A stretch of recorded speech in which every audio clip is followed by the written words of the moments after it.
Whether it's this ship or a cargo ship, it's always fun and good form to wave to the officers on board a ship. Do you have any idea what you're looking at? It's the Harry DeWolf. It's an Arctic offshore patrol vessel. There's a whole class of ships named after Harry DeWolf, and this is part of the Royal Canadian Navy fleet. You see it transiting the Welland Canal, however it was heading towards the Arctic. Make no mistake, the temperatures up north in the Arctic are cold, but Arctic sovereignty is a hot topic these days. The Harry DeWolf is just one vessel in a class named after him, also known as AOPVs. These vessels will be asserting Canadian sovereignty in the Arctic as well as in other Canadian coastal waters. It also supports international operations. How would you like some stats? This one has a maximum displacement of 6,660 tons. Its length is 103 meters, beam of 19 meters, and reaches a top speed of 17 knots or 31 kilometers an hour. Its range is 6,800 nautical miles with a maximum crew of 85. All kinds of folks came out to view this Arctic patrol ship coming down the Welland Canal, and they really came from all over the place. Some people drove 2 hours, somebody was in the Maltese Navy.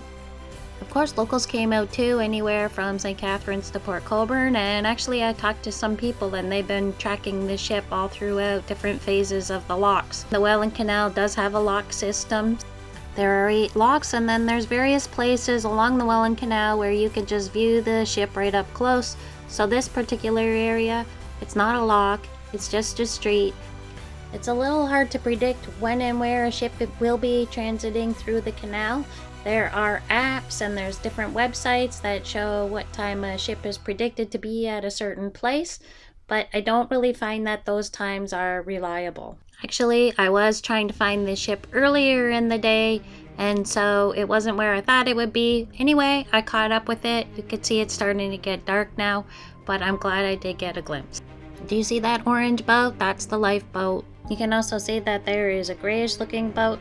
That's a multi-role rescue boat with a speed that goes over 35 knots.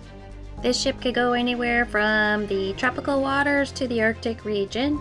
It's able to conduct armed presence and surveillance operations, contribute to humanitarian assistance, emergency response, and disaster relief domestically and internationally. There is a whole class of vessels that are in the Harry DeWolf name. This was the first time in history that the Royal Canadian Navy named a class of vessels after a prominent Canadian Navy figure. Whether it's this ship or a cargo ship, it's always fun and good form to wave to the officers on board a ship, the crew members, or in this case, should we say Navy sailors? As mentioned, this is an Arctic and offshore patrol vessel, otherwise known as an AOPV. I tried to get most of my facts from Canada.ca for you, but one thing that I was curious about was what's the polar ice class, and I didn't see that online under Canada.ca, but Wikipedia says it's a class 5.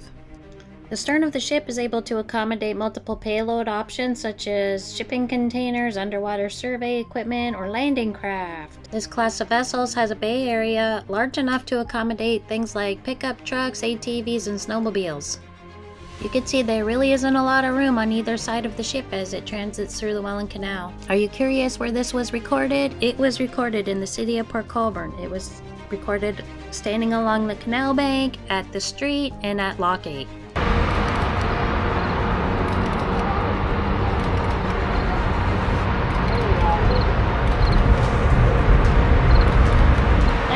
Waving up top, you see them? Okay, time for a fun tidbit. This ship is transiting the Welland Canal.